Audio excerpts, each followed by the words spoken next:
بەرنامەی ئەمڕۆ بە سپۆنسەری کۆمپانیای ئەسێ بۆ بازرگانی مۆبایل شیری ئەڵتونسا.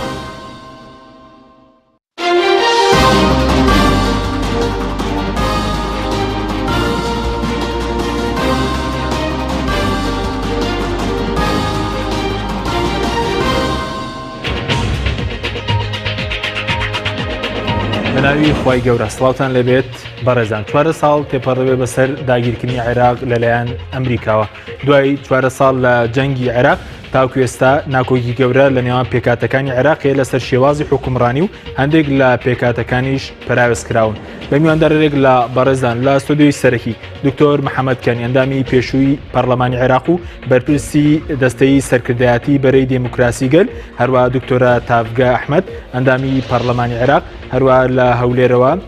سەلیم کۆیی ئەندامی سەرکردایەتی کۆمەڵی ئیسلامی کوردستان تاوتوێن پرسە دەکەین. لا سەرەتا راپۆرتێک دەبینی، دواتر لەگەڵ میوانەکانمان درێژە بەم پرسە دەدەین.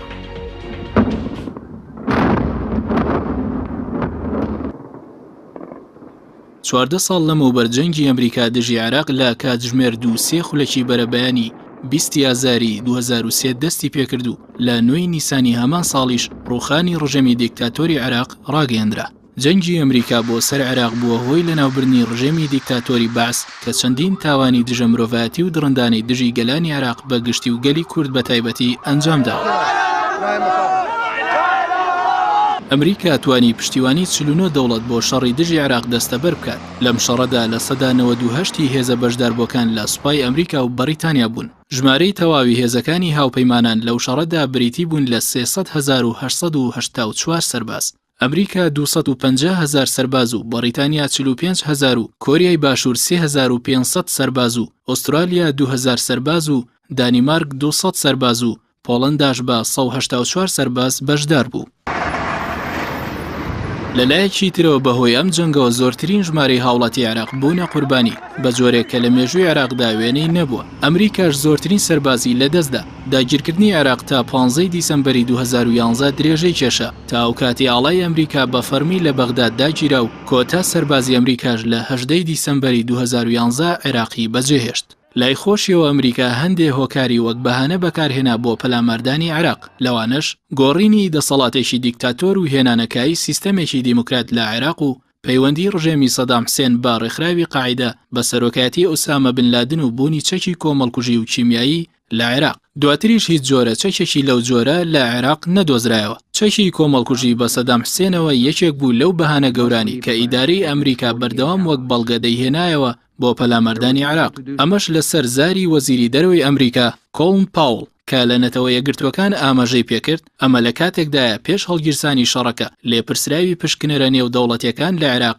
هانس بلیکس ڕایگەاند کە دەستەکەی بەڵگەی هیچ جۆرە چەکێکی کۆمەڵکوژیان دەست نەکەوتووە، بەڵکو جۆرە موشەکێکی پەیدا کردووە کە تواناکەی زیاترە لەو ماوەی کە بۆ چەکەکانی عێراق دیاری کراوە. سەدام حوسێن بۆ خۆلادان لە ڕوبەڕووبوونەوەی ئەمریکا و چاودێری دەستەکەی هانس بلیکس ئەم جۆرە موشەکەی لەناو برد. لای خۆشیانەوە نەیارانی شەڕەکە هۆکاری پەلاماردانی عێراق لەلایەن ئەمریکاوە بۆ ئەم خاڵانە ئەجێڕنەوە. یەکەم باڵا دەستبوونی ئەمریکا بەسەر بازاڕی نەوت و پاراستنی بەهای دۆلاری ئەمریکی. ئەمەش لەبەرەوەی سەدام حوسێن لە ساڵی 2000دا بڕیاری دابوو یۆرۆی ئەوروپی وەرگرێت لە بەرامبەر فرۆشتنی نەوتەکەی. دووەم دڵنیابوون لە دروستنەبوونی قەیرانی نەوت لە ئەمریکا بەهۆی دەستگرتن بەسەر دووەم گەورەترین نەوتی یەدەگ لە جیهاندا. سێەم پاراستنی بەرژەوەندی تایبەتی هەندێک لە گەورە کۆمپانیەکانی ئەمریکا. چوارەم دەستەبەرکردنی پشتگیری زیاتر بۆ پارتی کۆماری خوازەکان لە ناوخۆی ئەمریکا دوایە و پشتیوانیە گەورەی کە بەدەستی هێنا لە شەڕی دووەمی کەنداو. پێنجەم تۆڵەسەندنەوەی بۆشی کوڕ لە بەرامبەر پلانی تێوەگلانی سەدام حوسێن لە داگیرکردنی کوێت ساڵی 1991 لە سەردەمی دەسەڵاتی بۆشی باوک. دوای 14 ساڵ لە جەنگی ئەمریکا دژی عێراق و ڕوخانی ڕژێمی بەعس نەتوانراوە عێراق بکرێتەوە وڵاتێکی دیموکراتی و ناکۆکی گەورەش لە نێوان پێکهاتە گەورەکانی عێراق لەسەر شێوازی حکومڕانی هەیە.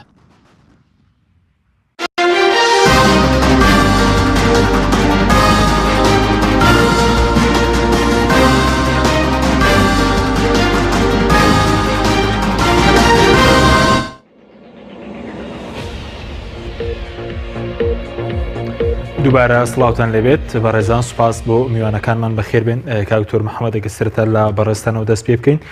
سەبارەت بەو ئامانجانەی کە ئەمریکا هەیبوو لە جەنگی عێراق هەم ئامانجی شاراوە هەم ئەو ئامانجە دیارانەی کە خۆی باسی لێەوە کرد تا چەندە ئامانجانەی ئەمریکا لە جەنگی عێراقات نەدی ئەم پێما بێ هەندێک لەو ئامانجانێک کە باس کرا لە پرۆگرامەکە پێما بەو شێوە نییە کە سەیری بکەن لەبەرەوە ئەوان کە سەیری بەرژەوەندی تایبەتی خۆیانەکەن بەرژەوەندی دوور سەیرەکەن سعری یورۆ یان نفت بە یورۆ بفرۆشیەوە شتێکی ئەوە نییە ڕاستیەوە ئەو شتە گەورەیە نییە کە بەڵام یەکێک لە هەدەفەکانی ئابووریش نەبوو دەست بگرێ بە سەرەکی عێراق مەسەلەکە چیە مەسەلەی لەوەیانە ئەوان بە قەناعەتیەوان زروفێک هات بۆ پێش لە عێراقا ئەو زروفە ئەیتوانی وا بکە ڕێ خۆشکە بۆ تەدەخولکردن ئەو تەدەخولەکردنش ئەوەی پێیان برێن بە دیموکراسیکردنی دەوڵەتان ویستیان لە ڕۆژهەڵاتی ناوەڕاستە لە عێراقەوە دەست پێکەن کە فەرزی ڕژێمێکەن بە ناوی دیموکراسیەوە تەبعاً مەگەوت بە دنیاوی دیموکراسیەوە ئەوانیژی کردبیان دەبێت سەر بە خۆیان بێ و زیاتر نزیک بێ لە ئەمریکا و لە دەوڵەتانی غەربی بە تایبەتیش کە قوتبی دنیا بوو بۆ یەک جەمسەری لە باتەوەی دوو جەمسەری وەکو پێشان بێ ئەوە وای کرد کە تەدەخل بکەن بەرام نشستی هینە ئەو پرۆگرامە پرۆژەکەی ئەمریکا لە عێراق شکستی هێنا تاوان شکستی هێنا شکستەکە لەوەی هینات لەوەیان هەیە ئامادەکاریان نەبوو بۆ ئەوەی پێشبینیشان نەبوو کە چۆن عێراق بەڕێواچێ و ئامادەکاریان نەبوو چۆن عێراق بەڕێواچێ هیچ هێزێک نەبوو حازر کرابێت کە بێتەوە بێت بتوانێت جەڕەوی حکم لە عێراق بگرێتە دەست و بەو ئیتیجاهەیە بباکە وەکو پێویست بوو دوایی حیسابی تەدەخلی دەوڵەتانی ناوچە بە تایبەتی ئێران نەکرابوو کە چۆن ڕەتفعلیە بێ بەرامبەر بەو گۆڕانکاریانە لە بەرەوەی گۆڕانکاری لە عێراقا تەسیریە بوو بەسەر ئێرانە ئێرانیش ئەوەی خۆی هەبووە دوایی هێزەکانی کە هاتنە پێشەوە لە پاش برین ڕوخانی ڕژێمی سەدام ئەو هێزانە نەبوون کە بتوانن دیموکراسیەت پیادە بکەن هێزانێکی لۆکال بوون بەڕاستی زۆریش تاکو ئەتوانم برم هێزانێک بوون ئەسلەن لەگەر مەدەنیەت و لەگەر ئەوە شارنا ئاگونجان وینەما شێوەی پەروەردەکردنیان ئەوە بوو جێگرتنەوەی سەدام بوو حکومکردن بوو بە شێوەیەک بێت کە لەسەر شاکلەی سەدامە حتا بە حیزبە کوردیەکانیشەوە لەبەرەوەی مەفهومی حکم لە ناوچەکە و لە عێراقا و لە ناو کوردیشەوە ئەوەیە کە تو دەسەڵاتت هەبێت دەسەڵات بەکاربێنی بەو شێوە ڕەهایی کە خۆت دەتەوێ بۆ بە دیهێنانی ئەو ئامانجانەی کە سەرکردایەتی ئەو حیزبانە جێی خێریان گرتەوە ئەو سەرکردایەتیان ئەو ئامانجانە بێنێتەوە یان ئەو بەرژەوەندیانە تحقیق بکات کە ئەوان دایانەوێ ڕاستی بە شێوەیەکی دیکە ڕاشکاوانە بیرین ئەو حیزبانە ئەتا ئێستا کە سیفاتی شارستانی بوونیان نیە کە شارستانی بوونی تیانە بێ نازانێ معنای کۆمەلگاتیان نازانێ معنای حکم چیە بەکار هێنانی حکم چێ بۆ کۆمەلگا بۆیە ئەبینین ئەو گەندەلیە دروستە بێ ئەو گەڕە لاوژەیە دروستە بێ خەدەمات نامینێ لە کاتێکە عێراق دەوڵەتێکی دەوڵەمەندا بە هەرێمی کوردستان و بە بەغداشەوە ئەو شتانە کە هەدێت معناوە منزورێک و ڕوئیایەک نییە بۆ حکم بە شێوەیەک بێت کە خزمەتی خەڵک بکات ئەو نەبوونی ئەو ڕوئیایە ئەبێتە هۆی ئەو گەڕە لاوژەیە کە ئێستا ئەمای بینینەوە لێرە ئەو قەیرانانە دروست دەکات ئەوان هەموو ئەو قەیرانانەی لە بەغدا دروستی کردی ئەو گەندەلیەی کە دروست بووە لەوێ ئەو نەبوونی ئارامیە دوایی بێلەوەش ئەو دەستێوەردارانەی دەور و پشتیش بە سعودیەوە بەەوە عێراق بووە برین ساحەی حربێکی بۆ فترێک بووە ساحەی حربێک باریدە لە بینی ئێران و لە بینی سعودیایە ئەو تەرەفی سنی هانەدا لێرە حکم کەوت بە دەست شیعەب دەیانەویست ئینتیقام بکەنەوە ئەو ئینتیقامکردنەوە ئەو شێوەی تند و تیژەی کە هاتەوە وای لێکرد کە عێراق تەفەکوک بکات لە حالەتێکی مەفهومێک نەمینێ بۆ نیشتیمانێک کە ناوی عێراقا بەڵکو تەجەزوئی کرد بۆ سیغەی قەومی و دوایی تائیفی و دوایی ئەو تائیفی و عرقی بێلەوەش لەگەر ئەوەشە کە مەفهومێکی عامیش نەبوو بۆ چۆنیەتی حکم لەکن ئەو حیزبانە لەوەشان بچووکتر بۆ تموحی حیزبی و تموحی سەرکردایەتی حیزبەکان و فئاتانەی کە دێنە ئەو تەبەقەی کە حاکم باش بەس بەڕێزوتت عقلێتی دیکتاتۆری ئەوەی کە سەدام پێشتر پەیڕەوی دەکرد دوای سەدامی شەندێک سەرکردە پەیڕەویان کردووە بەڵێ نفسی شت هەیە بەڵام بەو شێوەیە ئێمە وەختی خۆی دیکتاتۆرێک هەبوو یەک دیکتاتۆر هەبوو سەدام حوسێن بوو ئێستا چەند ئێستاکە چەندین دیکتاتۆر لەکوێن لە کوردستانی لە منتیقە لە کوردستانیش هەیە و لە بەغداش هەیە لەبەرەوەی حیزبەکان بۆ یعنی عقلێتی خەڵکی کۆمەلگای عێراقیش مساعدەی دروستبوونی ئەو نەوع کەسانە ئەکات ئەو نەوع عقلێتە ئەکە لەبەر ئەوەی واعی چەند وعی بەرز بێت ئەوەندە ئینسان ئیحساس بە ئازادیەکە ئەوەندە ئیحساس بەوە ئەکات کە ئەم مەقسەدم ئیحساس بە ئازادیەکە و ئیحساس بە مەسئولیەتەکە ئەو دەم دەنجی ثابت نابێت لەسەر یەک کەس لە یەک حیزب هەتایە ئێستا خەڵک لەلای ئێمە تاپۆیە لەسەر حیزب مەسەلە ئەوە فران حیزبە ئەوە هەرە مینێتەوە قیادەکەشی نەمینێ هەر لە گەریتی ئەوە نییە وەلای بگۆڕێ وەلا لە جیان ئەگۆڕێ لە مجتمعاتی دیکە وەلا ئەگۆڕێ لەسەر ئەساسی ئەدای حیزبەکە لەسەر ئەساسی پرۆگرامی حیزب ئەگە پرۆگرامی حیزب و ئەدای حیزب ئەگە لە حکومەتا بوو لەگەر یەکایەکی نەگرتەوە یان لەگەر تموحی خەڵکا یەک نەبوو خەڵک وەلایەکەیە گۆڕێ بۆ حیزبێکی دیکە بەرنامە فەرمو دواتەگرم وەلای بەرستان دکتۆرە جنابیشت بە خێر و سوپاس بۆ ئامادەبوونتان هۆکاری چێکە کورد لە سەرەتای جەنگی عێراق ڕۆڵێکی کاریگەری هەبوو و ڕێکخراوترین پێکاتە بوو لە عێراق بەڵام ئێستا ئێمە دەبین دوای 4 ساڵ پێگەی کورد لە عێراقدا لاواز بووە لە دەسەڵاتی تەشریع و تەنفیزیدا زۆر بەخێرم سپاس بۆ کارمەندانی کەناڵی بێگومان ئێمە ئەگەر بێت و باسی ئەم شەڕە وەکو مێژوویەکی بەسیت بە سەریعی بە هەموویوانی و ئجا ڕەبتیەکەمەوە بە هەرمی کوردستانەوانێ عێراق لە ساڵی هەفتانوانێ تووشی 3 شەڕی گەورە بووین کە شەڕی کەنداوی یەکەم کە لە ساڵی 80 تا و شەڕی ئێران و عێراق بوو بە دوایە شەڕی کوێت کە لە ساڵی 91 تا 28 دوی ساڵی 1992 دوای ئەوە کە لە 2003 کە بە ناوی تەحریری عێراق یعنی ڕزگارکردنی عێراق بەڵام ئەمەش خۆی جەنگێک بووکەوە بە ئەمریکا خۆڵقاندی بۆ عێراق و بە بیانووی دوو سەبەبەوانێک کەوەکو لە تەقریرەکانە یەکێک لەوانی کە گوایە عێراق ئەسلیحەی دەماری شاملی هەیە کە خۆکوژەکان یەکێک لەوانە کە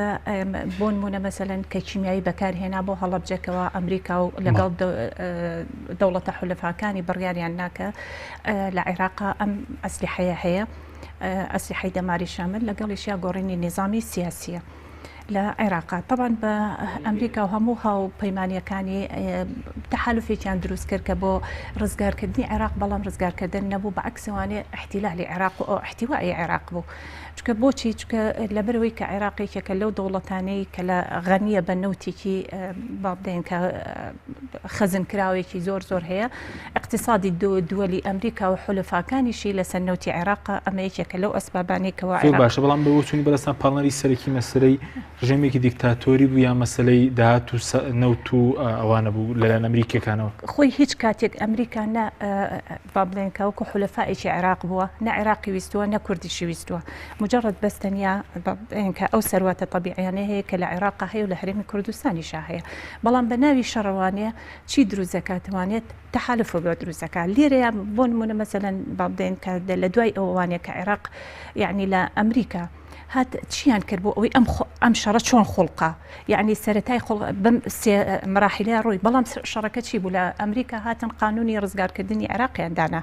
کە ئەمە قانون ڕزگارکردنی عێراق لەکەیە بوو لە سەردەمی هینەت جۆش دەبلیو بۆشی کوڕی بۆشا بوو کە لە ساڵی 1970 داینا لە ئەمە یەکێک بوو لەوانەیە کەوا بە ناوی ڕزگارکردنەوە بوو وەلەو ئەم یاسایە ئەگەر بێنین ئێمە بەراوردی بکەین بە قەراراتی دووەلی 1970 مخالفەیە چکە لە قەراراتی دەولیە ئەڵێت چییە تەنیا گۆڕینی بۆ نمونە لە ناوبردننی ئەسلیحەی دەماری شامیلە نەک بابێن گۆڕینی نظامی سیاسیەکە بەڵام ئەمە بوو بە پێگەیەکی کەوا ئەمریکا هاتە ناو عێراق و من لەو هینم عێراق لە دوای یەکەم دخولی بۆ ناو هەرێم بۆ عێراق و لە هێزال موجودە چی ئەڵێ ئەمریکا دەرچووە لە بەروی کە ئەمریکا اتفاقیەتی ئیستراتیجی هەیە بەڵام اتفاقی هات لە 2011 نەهاتووە بۆچی سەیری یعنی بە حسابی کە تۆ قاعدەی ئەسکەریەکان لە ناو عێراق هەر موجودە بە شاراوە و بە مباشر و بەغێر مباشر ئەمە هەیە موجودە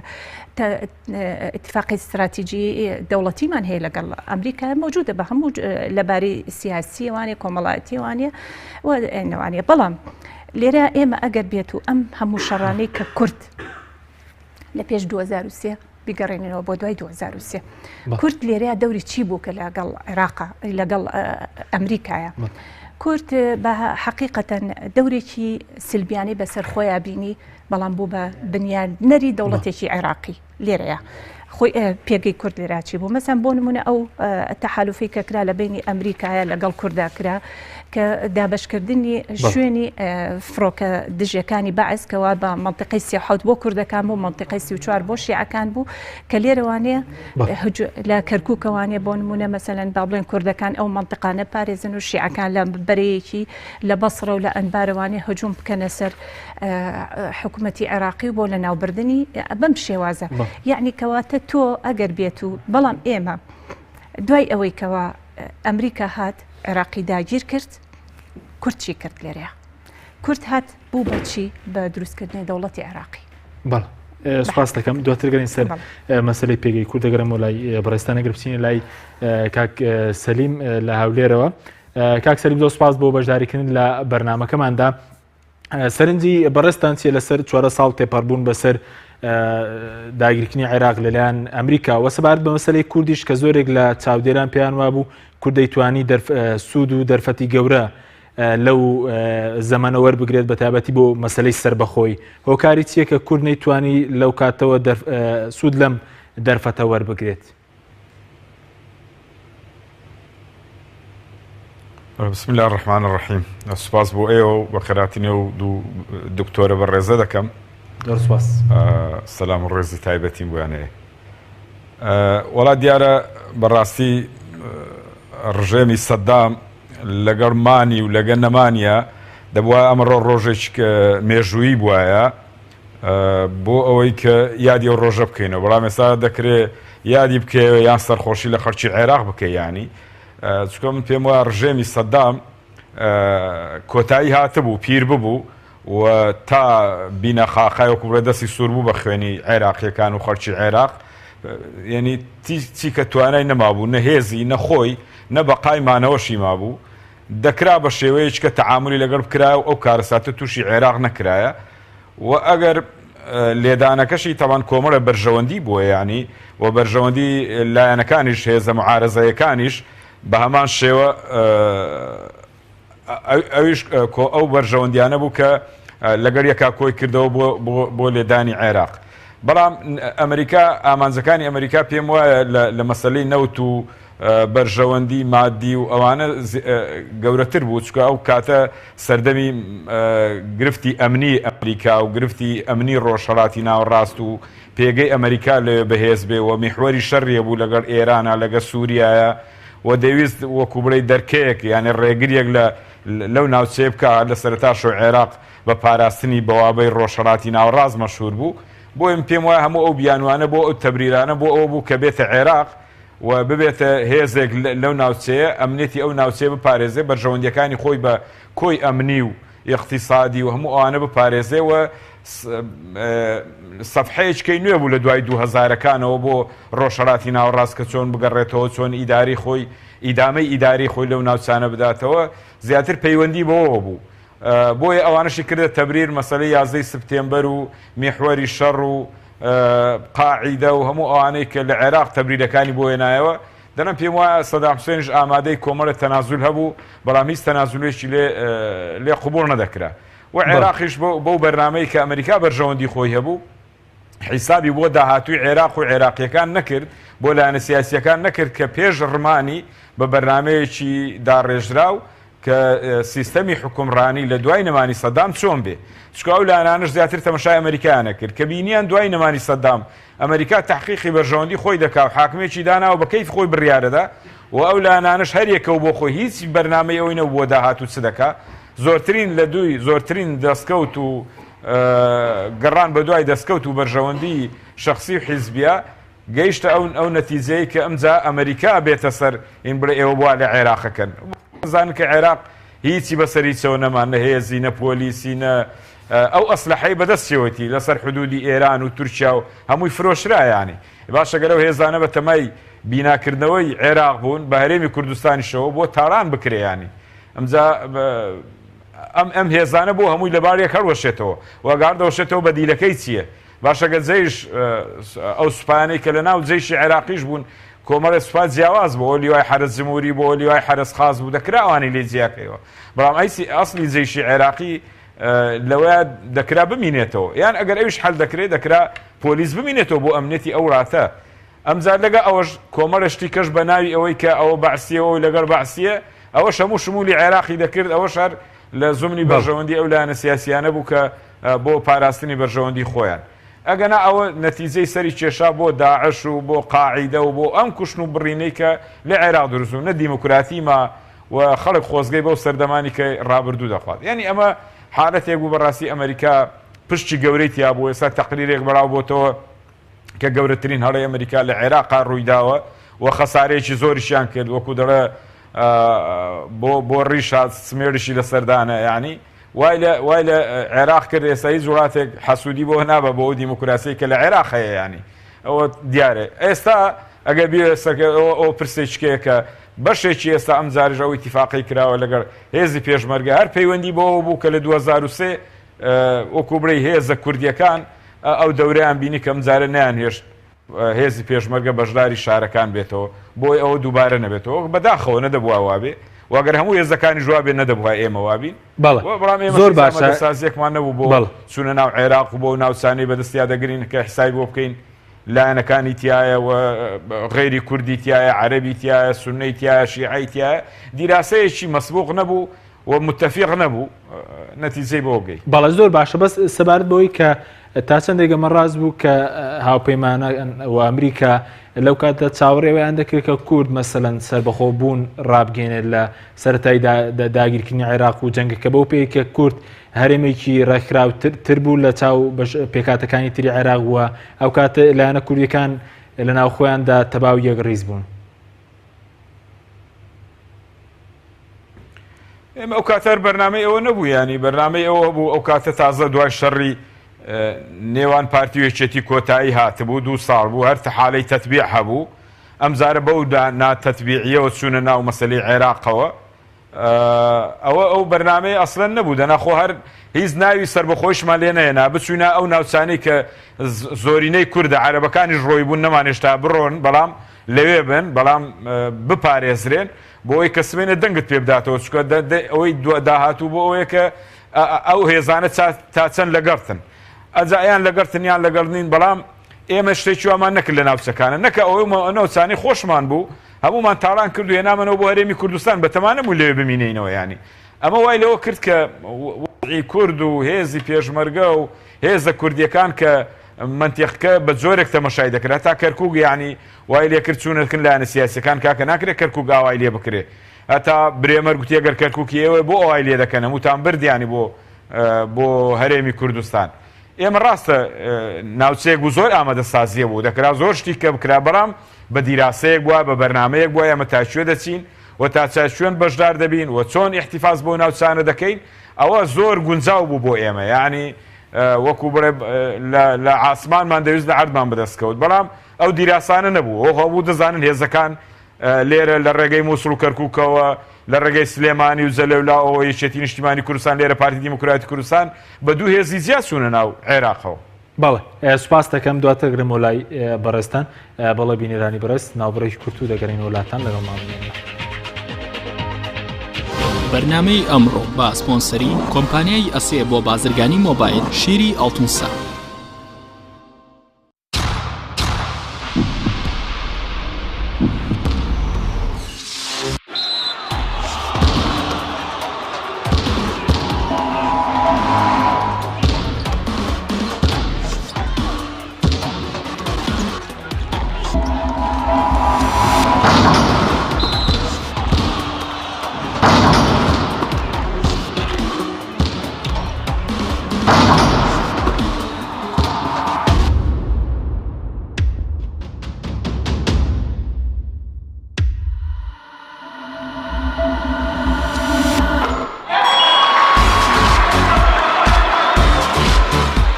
سەرکەوتنە گەورەیە تەنها شیری وشکی ئاڵتونسای تەمێکی ڕاستەقینە و 100% سروشتی نۆشی کەو هەمیشە بە بەهێزی بمێنەرەوە. ئەسێ ئەمڕۆ جیاوازتر دەردەکەوێت. ئەسێ ڕنگ و هێز و توانایەکی نوێ پێشکەش دەکات. زیرەکێکی ڕاستەقینە و متمانە پێکراوە. ئەسێ Q6 نوێترین مۆبایلی زیرەکە و کردنەوەی لەلایەن پەنجەمۆری خاوەنەوە کار دەکات. ڕامی 3 گیگابایتەوە، میمۆری 32 گیگابایتەوە، کامێرای سەرەکی 13 مێگاپیکسلە و کامێرای پێشەوەی 8 مێگاپیکسلە. ئەسێ یەکەمین مۆبایلی مارکەی کوردی 4G LTE.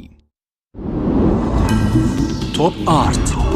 تاکە بریکاری تۆڕی میدیایی کۆمەڵ بۆ دروستکردن و بڵاوکردنەوەی ڕیکلام. تۆپ ئارت.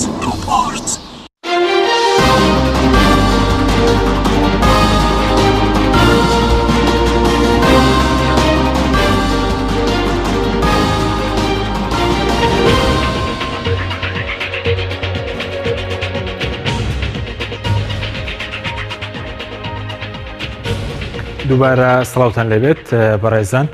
کاکتۆرە گەرمگرەمەوە لای بەڕێزی پێشتر باس لەوەکەیت کە لە عێراق و لە کوردستانی چەندین سەدام دروست بوون دوای پرۆسەی ڕوخاندنی بەعس هۆکارەکەی چیە کە دووبارە مەسەلەن لە حکومڕانیدا بەڕێزت باس لەوەکەی کە سەدامی تر دروست بوو. ڕاستی ئێمە دەبێ باسی هەندێک مەسەلەی جددی هەیە کە دەبایە ئیشارەی پێ بکەین. هاتنی ئەمریکا بۆ عێراق هاتنێکی مەدروست بوو، مەسەلەیەکی استراتیژی بوو ئەنکە بە هاتن بۆ عێراق لە بەرەوەی دانویست بە شێوەی احتلالکردنی عێراق لەوێەوە دەست پێ بکەن بە برێن بە دیموکراتیزەکردن على ئەساس بە شێوەی دیموکراتیزەکردن ئەتوانێت ئەو کۆمەلگایانە کۆنتترۆل بکرێت. ئەو پشێویانەی لە شەرق الئەوسەد هەیە لە ڕۆژهەڵاتی ناوەڕاست بە تایبەتی بەرامبەر بە ئیسرائیل ئەتواندرێت احتیوا بکرێت. یعنی یەکێک لە هەدەفەکان پاراستنی یاساییش ئیسرائیل ئەوە یەک لە هەدەفە ئەساسیەکان بۆ یەکی دیکەشەوە بۆ کە پاراستی ئەو منتیقە بکرێتە منتیقەی نفوزی ئەمریکی و غەرب بەعا بەس بە شێوێکی ئەوەیە گونجاندنی دیموکراتیت من ڕەنگە من بە قەناعەتی من ڕەنگە باش بێت بۆ خەڵکی ناوچەکە ئەگەر بەهات باە بیانتوانی باە ئەو دیموکراتیزەکردنە وەکو لە جنوب شەرقی ئاسیا و جیانە هەیە شەرنیە ئێمە خۆ ئیلا دەبێت دژی ئەمریکا بیتووە تا تحقیقی ژیانێکی باشتر بۆ خەڵک بکەینە ئەگەر بێت و ئێمە بکەوینە قالبێکی ئاشتیانەوە و بە دیموکراتیت بەڕێوە ببام بە قەناعەتی من ئەوە بەرەو پێشبردننی کۆمەلگایە ئەوە بەرەو تەحەزور و مەدەنیەتە چێت بەڵام ئێمە گەڕینەوە پاشەوە ئەوە مشکلە ئەساسیەکە بوو لە باتی ئەوەی بتوانێت بە دیراسێک بێت بتوانێت سەیتەرە بکەنە سەر وەزعەکە بەو شێوەیە بەو ئاراستەیە ببن کە بتوانێت دروستکردنی کۆمەلگایەکی برین ئاشتەوە لەگەڵ ئەوەشا هێزە سیاسیەکان ئەو ئامادەکاریانتیانە بوو ڕاستی ئەوەیە مەسەلەکە خەڵکەکەی ئێمەش چەندین ساڵەکە لە ژێر سەیتەرەی ڕژێمێکی دیکتاتۆری ڕق بووە ئەو ئامادەی تیانە بوو کە چۆن بتوانێت تەعامل لەگەر ئەو زروفە بکات بۆیە هات ئەوی تەناقوزات هەبوو لە ناو مجتەمەعی عێراقیە هەمووی تەقیەوە ئەوجا ئەو تەناقوزاتانە مەسەلەی ململانەی نەتەوەیی بێ مەسەلەی ململانەی مەذهبی بێ مەسەلەی هەتا مەسەلەی عەشائیری بێ ئەوجا بۆیە هاینانەوە پێشەوەی عەشائیریە ئێستا کە ئێمە لە حالەتێکین هەموو حیزبێک دەوری عەشیرەتێکی گەورە ئەبینێت ئەو عەشیرەتە دەیەوێت چۆنیەتی کۆنتترۆلی ناوچەکەی خۆی بکە لە بۆیە ئێمە ئەبینی 20 سەدام دروستە بێت لە هەر ناوچێک سەدامێک دروست ئێستا چەند سەدامانەیە پێ کۆمەر سەدامان هەیە ئیساکە 2 سەدامی گەورەمان هەیە زۆرێکی سەوز وارە یەکی زەردمان هەیە بەس هەر چەندە زۆرە سەوزەکە بڕێک کاڵترە لە زەردەکە چۆنێ لە چ ڕۆیکە 2 سەدامی گەورەمان هەیە لە بەرەوەی دوو هەیە ئیسامە 2 زۆرمان هەیە ڕاستی هەریەکی لە نفوزی لایەنێکە حیزبێکایە ئەو حیزبە بە ئاسانی واز لێ نایەنێ مەسەلەن انتخابات بوو لەو انتخاباتانە تو ئیرادەی دەبێت خەڵک هەیە ئیرادەی خەڵک اعتیباری بۆ داناندرێ لەبەر ئەوەی دەسەڵات لە ڕووی حکومڕانیەوە دەسەڵات لە ڕووی حکومڕانیش ئێستا لە دەسەڵات سەداممان هەیە بەوەچوین تویان هەر لە دوو زۆنەکە ئەمە هەمانە ئەسلەن هیچ کەشمان هەیە نەکەوە دەوێت زیاتر تەوەسوع تریشی بکات فراوانتریشی بکات ئەو زۆنەی کەتیایەتی سەیتەرە زیاتر بکات بەڵام مشکلەکەی ئەوەی ئێمەیە من قەناعەتمە ئەگە بەهات بە سەدامێکی خۆماڵی بە فەخرەوە چۆن سەدامێکی خۆماڵی یەک زەحمەت من مشکلەی ئێمە ئەوەیە چییە ئێمە ئەتوانێت سەدامەکانی ئێمە دایانەوە سەر بۆ سەدامی دەرەوە شۆڕ بکەن تەنها بۆ ئەوی زار بن هەژمونیان هەبێ بەسەر گەلەکەی خۆیانە ئەوە خەتەرترین شتیتی لەبەر ئەوەی ئیعتیزازی نەتەوەی نایلی ئەوە مشکلێکی گەلێک گەورەیە بەنسبەت کوردەوە ئەوە هەم عقدەیە باسی عقدەیەکە لە تەرکیبەی ئەو قیادە سیاسی کورد مهم ئەوەیە هەژمونی هەبێ بەسەر گەلەکەیە بەس مشکلە نییە سەر شۆڕکە بۆ سەدامی خۆماڵی وانە بوو سەدام ئەو بڕاستی سەدامی پێشتر سەدامەکەی پێشتر کابرایەکی ئیعتیزازی بە خۆی کرد ڕەنگە منزوری غەرەت بوو حتا مەسەلەی گەندەلیش لە زمانی سەدامەکەی دیکە گەلێک کەم بوو چێ ئەیتوانی عادێک ببە پارچە عادێک ببات چێ ئەیتوانی غەدر لە خەریکێک بگات ماڵی خەڵک ببات ئیساکە ئێمە ئەبینین ماری خەڵکیشە بینرێ مەسەلە عاد هەیە خەڵکە بە ناوی تاپۆیەکە لە هەولێرایە یان لێرەیە تاپۆیەکە بە ناوێت تێبینێت خانووی لە سەکرایە مەقسەدمە لێرە نەک ئەوە قەزدم یعنی ئیعتیبار نەما بۆ ئەوەیە یەک لە سیفاتەکانی ڕەئسمالیەت بێن ئەوانەی کە برین پێرن ڕەئسمالیەت و نیزامی دیموقراتی ئەوەیە کە دەبێت حیفاز لەسەر ملکێت بکە بەڵام ملکێت ئیعتیباری نەبایە لە لای ئێمە ئیساکە کەسانی صاحب دەسەڵاتدار ئەوان ئەتوانن تحکم بە ملکی عامە بکەن. سپاس دەکەم کاکتۆر دکتۆرێک بگەڕێمەوە لای بەڕێز سەبارەت بە پێگەی کورد پێشتر پرسیارمان کرد هۆکارەکەی چێکە پێگەی کورد لە سەرەتایی داگیرکردنی عێراق زۆر بەهێز بوو مەسەلەن لە ڕووی هێزەوە کە کورد بەشدار بوو و لە ڕووی بنیادنانەوەی عێراقەوە کورد ڕۆڵێکی سەرەکی بوو ئێستاوا لاواز کورد لاواز بوو. طبعا دائما ئێمە ئەگەر مەلەفی کورد سیرکەیندا لە مەلەفێکی ئینسانی وانەیە نەمانتوانێت بیکەینە مەلەفێکی سیاسی بۆت ئێستا ئەمڕۆ لە پێگەی کورد ئەگەر بە سەراحەتەن بۆتە مەقاولات يعني بحقيقة شلون يعني إما أجل 2003 سيركين بون موليكك لو وانيك نوت حوت مليار دولار يرابح حزب معارضة كان من ضمني أو كردي تيابو كوابو أو شرة بون لنا وبردني صدام حسين بجدار بن يعني هر حزبه ونوت حوت مليار دولار بهمو حزب كان عراقي من ضمني أو كردي شتيابوك أمريكا نو حوت مليار دولار إذا بشكر بحزب معارضة كان بو دجي صدام حسين بولنا وبردني دا صلاتي ديكتاتوري كالعراق هبواني من ضمني أو كرديش لو باري ورقرتو تيعي بلام إما أقر بون مناباسي أو كان ل 2003 انتماي وطن هبو ڕاستە شەڕی ناوخۆیی یەکێتی و پارتی هەبوو بەڵام دوای اتفاقێکی استراتیجی هەبوو هەموو ئەحزابە کوردیەکانی تر بوو بە دەرسێک کەوا ئیتی شەڕی ناوخۆیی دروست نەبێت لە ناو هەرێمی کوردستانە هەموو پێکهاتەکانی دەوڵەتی کوردی لە پێش 2003 هەمان بووە بەڵام لە دوای ئەوە لە دەستگیرە تەنیا بەس موافقەتی دەولیمان مابوو ئەوەی کە کورد هەیبێت بەڵام لە دوایە لە 2003 وانێ ئەگەر سیرکەین حکومەتی کوردی بوو بەچی بە دروستکردنەوەی حکومەتی عراقی یعنی ئێستا ئەگە سیرکەی بۆ نمونە ناوچەی سەوز لە بەغایەکی پارێزێ کوردی پارێزێ کە لە 2003 وانەیە کورد ناوچەی سەوزی دروست کرد چوو ئەمنی بەغای وەرگرت سیرەکەی کە مەنزومەی پاراستنی شوێنەکان لە بەغایە بە ناوچەی سەوزەوانەیە یاخود کە ئێستا دوای تەقینەوەکەی کە ڕادە سیرەکەم ئەو منطقەی هەموو یراوەتە دەست پێشمەرگە یعنی ئەمە یەکێکە لەوانەی کەوا کورد یعنی دائما پاراس حکومەتێکی یعنی بۆ نمونە مەسەلەن کە ئەمریکا ئەمەی کرد ئەوە بۆ حکمی بریمەر دروست بوو لە دوای ئەوانەی بریمەر کە لە مەجلیسی حکومەوانێ بوو بە دەولەیەکی ئینتیقالی کە لە 2005 دەستور دانرا و حکومەت لە عێراق بوو بە حکومەتێکی پەرلەمانی و حکومەتمان هەڵبژارد و ئێمەش وەکو شەریکێ چوینە ناو ئەوانێ بەڵام بۆچی چوینە ناو کورد بۆ چوە ناو حکومەتی عێراقی و لەم کاتەیە پۆستی سەرۆکایەتی کۆمار بوو وەزیرەکان بوو مدیر عامەکان بوو کەواتە کورد مەلەفەکەی لە پێشە ئێمە ئەمانتوانی لە 2003 باشترین گونجاوترین کات بۆ ئەوەی کەوا کورد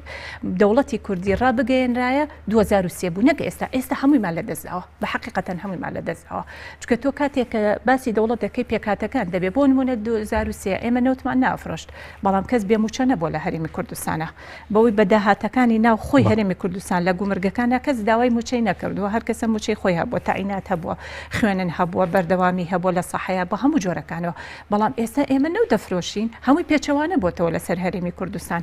نا سەحەمان سەحەیە بە حقیقەتەن نەخوێندن ما خوێندنە نەموچەی فەرمانبەرانمان فەرمانبەران یعنی تۆ ئەبێ ئەڵین مژدە لە کەناڵەکانەوانێ بەیانی وەزارەتی بۆ نمونە پێشمەرگە وەزارەتی کارەبا وەزارەتی نازانم چۆ یعنی بەڕاستی ئەمە پێی ناوتری یعنی کەواتە کورد پێگەی خۆی دۆڕان يعني لما لفا كيواني لما لفي إنسانية كيشواني يعني وايلي هاو لباتي بيكاتا سياسي بو بمقاولات يعني بون منا كرد بجداري كردني لشركانا لشري موصلو أمانية وكو مقاولاتش بجداري كات لدواي وانية بلا من فلان شواني بو رزقاركم يما دواوانية نيه كواتتو ملفي كردي كردو ملفي كي مقاولات لا هرمي كردستان لا سر آستي عراقة همو يعني وكو ملفي كرد بفروشريت وكو مقاولاتي كليته بل طبعا هو كفروشنيك يعني جت بابي فروشنا يعني بون من الله امنا وشانت بورزغاره كم بلان دويش مدواني لبرانبر بباريا لبرانبر بكوملشتا شلون لبيشواني تو ام هم دسكوتيك بخويني شهيدان واني لا ايما لا اگر كرد بيويستا لا شورشي ايلوله واني يعني براستي امانتواني اقليمي بخو ما درس كان هم شركه مع شركه كركوكا بلان اسا باسي كركوك ناكري لبغايا باسي هيش تيغنا ناوچ دابراو كان يجناكري باسي واكري كم بنية كان مدير عام بنية كان وزير بنية كان سرو كومارك لما لا بنواني يعني كواتا كرد هاتوا بمقاولات كات يعني براستي بيجي كرد بو بمقاولات زور باش بس 2003 سركرده كردكان خمي وان بوك بارو بوسيان لبغداد دسكيان خمي برجەوەندەکانی کوردیان بوو لە بنیادانەوەی عێراق بەرژەوەندی کوردیان نەپاراستووە چونکە ئەگەر لەو کاتەیە هەموو سەرکردە کوردەکان بەدانانی دەستور و بەبە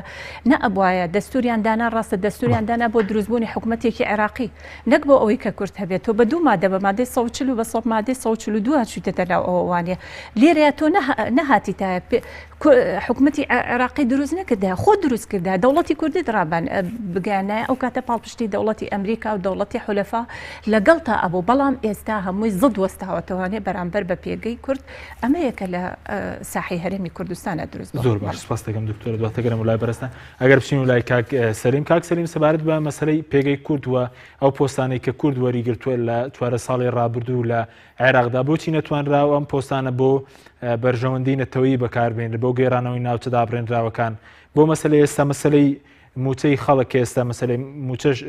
بوجەش لە بەغداوە نایەت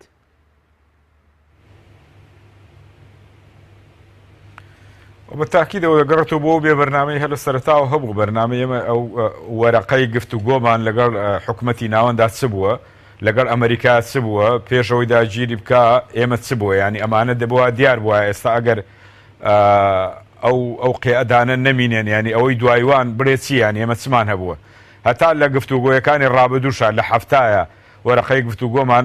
بەدیلی ئەگە سەر نەگرێ بۆ دوایی چ دەکەین ینی هی 1970 یەکێتی نیشتیمانی کوردستان بە هەمان شێوە بەدیلەکانی نەبووە ئێمە لە 2003 بە هەمان شێوە گفتوگۆمان لەگەڵ عێراقا ینی لەسەر چی گفتوگۆ کراوە پێمان لەسەر چ داگرتووە من بۆ خۆم جۆم لێ بووە ینی ئەوەندەی پێ لەسەرەوە داگراوە کە دەوڵەتی ئیسلامی ئەلمانی بێ یان ئیسلامی بێ ئەرێ بسمیلا بکرێ یان نەکرێ ینی جارە بۆ هەفتەیەک لەسەرەوە قسە کراوە بەڵام بۆ ئەوانەی کە ئێمە پرسی بەلای ئێمەوە گرینگە مەسلەی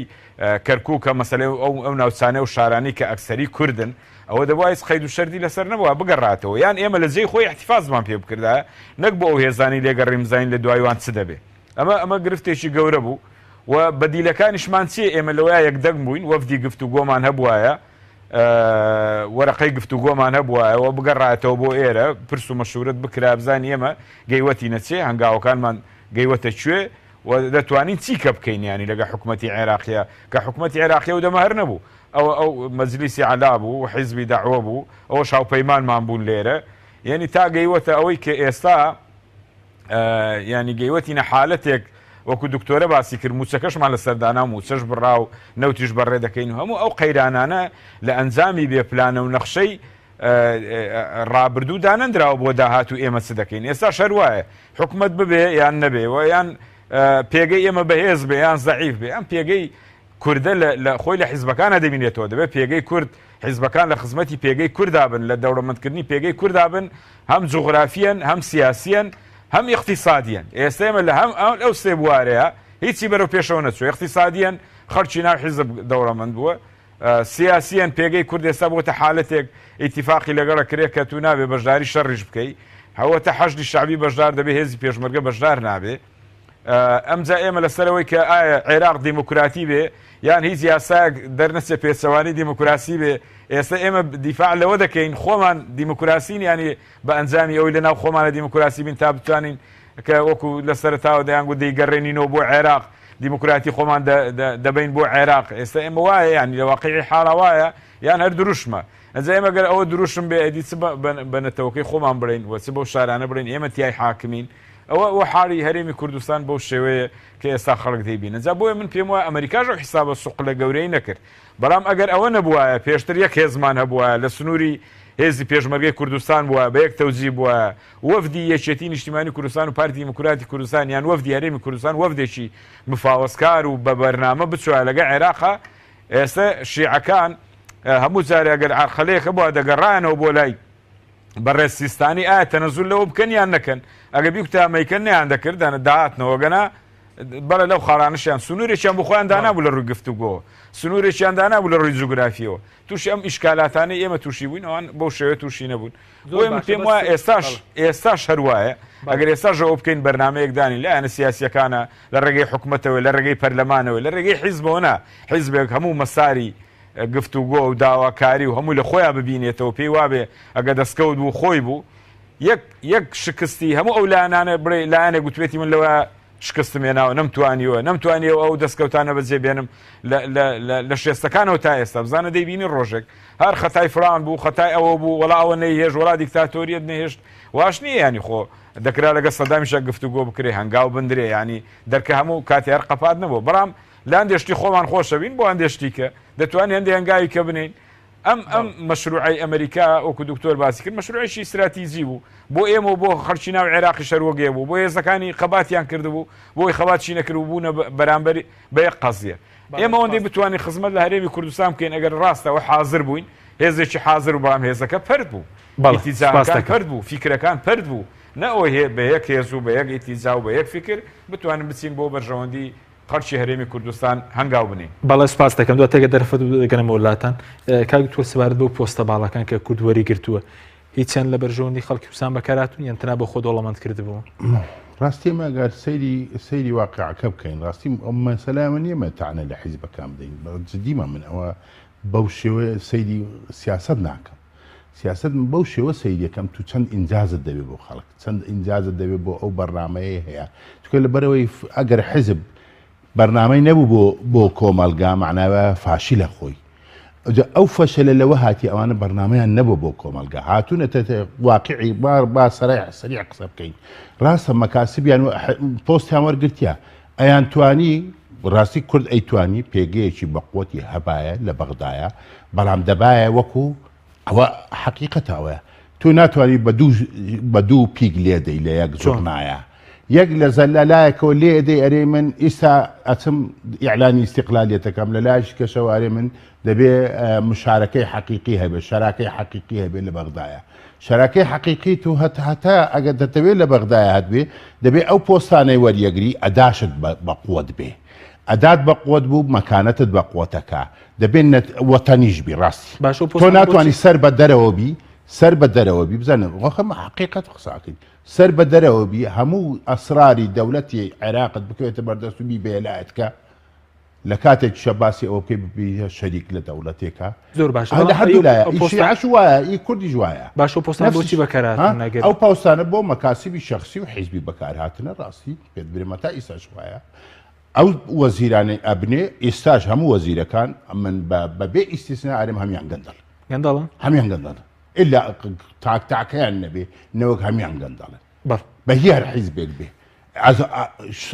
ئەوەش هەیە ئیسپاتیش هەیە کە گەندەڵێت زۆر باشە بە زۆر بە کورتی کاتمان نەماوە ئێستا بە دەرفەتی دەوڵەت بوونەکە بۆ کورد زیاتریان 2003 من بە قەناعەتی من هەردوو دەرفەتەکە لە باران نەبووە لە 2003 لە باران نەبووە لەبەر ئەوەی بۆ ئێمە ئیقتصادێکمان نەبووە دەوڵەت تەنها بە ویست چارەسەر ناکرێت بە ویست نایەتە دی دەبێت تو ئیقتصادێکی بە قوتت هەبێ ئێستاش ئێمە جەڵەوی ئێمە کەوتە بندەستی تورکیا ژیانی ئێمە کەوتە بندەستی تورکیا مستحیل لێ بگەڕێکیانێکی کوردی هەبێت بۆیە لە حد و حالەتە تۆ دەبێت بە خۆت بیناکەی خۆت دروستکەی ئەو دەم فەرزەبی بەسەر واقع. سپاس دەکەم دکتۆرە ئێستا کورد پۆستەکانی لە بەغداد بۆچی بەکاردێنەیە خۆت بۆ خۆت وەڵامەندکردنەوە دەکێ بەڕێوەرزت لە بەغدادی بۆ مەسم پۆستە باڵاکان. والله پۆستەکانی کە لە بەغدادا هەیە هیچی لە بەرژەوەندی خەڵکی هەرمی کوردستان بە پەرلەمانتارانی ئێوەشەوە بە حقیقەتەن پەرلەمانتار ئەبێت بزانی ئیستینتادە چییە. من یەکێک لەو ڕۆژانەیە کە لە پرسیاریان لێکردم وتیان دکتۆرە لە خلالیم 4 ساڵات چی کردوتم هیچ. بۆ ئیستا نەکردووە پەرلەمانتاران چی کردو؟ حقيقة لا خلال العراق الراس بلا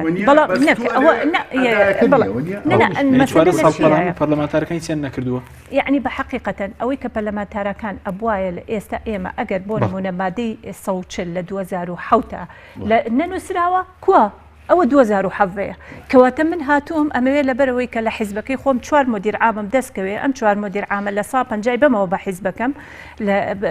يارمتي شوار كسي خلقي هرمي كردستان أم يعني أم السياسة هي بلام يخال هي من نالم يعني ألم 2003 لبارتر بو دولتي كردي وكلوي إستا هيج جوريك لبارنية شو هم ما دورانوا من ألم دوسي كرد لإنسانية واني أبواي بالسياسة بلام بوت بقاولات أو شوار الصالة كرد وزيري بو برلمانتاري بيز دسكوتي كان بو كرد لا كامل نازم منا بينم هيج دسكوتي بو كرد بو بيشو يعني تو يشك لويك إما أجر وكو برلمانتار ما دي صوتش له تطبيق كران نكره نمان كردوه يخلد مادي صوت التطبيع إحصايا لقل استفتاء إما لو يخالي مان كردو أوي هيك أو كساني كعرب اللي كركوكا هنا باريان بيري تبقى نوشو نكاني خويان كأمجل صد نبوت يا كوات هيج نكراو كرت هيجي نكردو أني نبوني أوكيك براستي يعني من أوي كأبين مواني كردي تواني ويعني هيج جوريك لملفي كردي بقرة لبغداد دوس باس كاك سليم نيو خلكيش بو برستان أجر اشتكت ما برسر بيجي كرد و ئایندەی کورد لە عێراق زۆر بە کورتی سوپاس دەکەین. وەڵام پێم وایە پێگەی بتەوێت کورد بەهێز بێ پێگەی بەهێز بێ و بەرامبەرەکانیش ڕێزی لێ بگرن ئەو تەقدیری بەهێزی بکەن لە ڕێگەی پەرلەمانەوە دەکرێت لە ڕێگەی حکوومەتێکی نیشتیمانیەوە دەکرێت لە ڕێگەی ئەوە دەکرێت کە ڕێز لە دەنجی هەڵبژاردنەکان بکرێت هەموو ئەو تەقدیراتانە خەڵک دەیبینێ و بە چاو دەیبینێ و تەقدیریشی دەکات بە بەرامبەرەکەی کە ئێمە دەتوانین حکومڕانی بکەین جا ناوی دەنەی فیدرالی ناوی دەنەی سەربەخۆ هەرچی تو بڵێ ئەو ئەگەرانە لە بەردەمتە کە پێت دەکرێت بەڵام ئێستا کە ناوی حکوومەتی سەربەخۆ دێنی خەڵک هەموو کەس دەزانێت پێمان بەڕێوە ناچێ بەو شێوێ ئێمە نەتوانین پەرلەمانێک بەڕێوەبەرین حکوومەتێک بەڕێوەبەرین چۆن بتوانین حکوومەتێک ئیداری بدەین و تورکیا و ئێران و عێراق و هەموو وڵاتانە کە جێگەی شەڕ و کوشتر و مەسلحەت و ئەو بەرژەوەندیانە لێرە لەگە ئەمریکا و رووسیا کۆ بێتەوە ئێمە بتوانین ئیداری بدەین پێم وایەوە بەو شێوێ ناتوانین لەنا بەهێزێکی وابێ کە ئیدارەیەکی باشە بێ لە ڕێگەی پەرلەمانەوە شتەکان بکرێن پێم وایە دەکرێ ینی ئەوە ئاسان. بەڵێ زۆر سوپاس بۆ بەڕێز سەلیم کۆی ئەندامی سەرکردایەتی کۆمەڵی ئیسلامی کوردستان کە لە هەولێرەوە لەگەڵمان بووی هەروە زۆر سوپاس بۆ یەک لە بەڕێزان دکتۆر محەممەدکیانی ئەندامی پێشووی پەرلەمانی عێراق و بەرپرسی دەستەی بەرەی دموکراسی گەل و دکتۆرە تافگە ئەحمەد ئەندامی پەرلەمانی عێراق کەرەستۆی سەرەکی لەگەڵمان بوو. سوپاس بۆ ئێوە بینەرانی بە سوپاس بۆ ئەو کارۆنە بەشی کۆنتڕۆل و کامێرە تا بەرنامێکی تر خواتان لەگەڵ.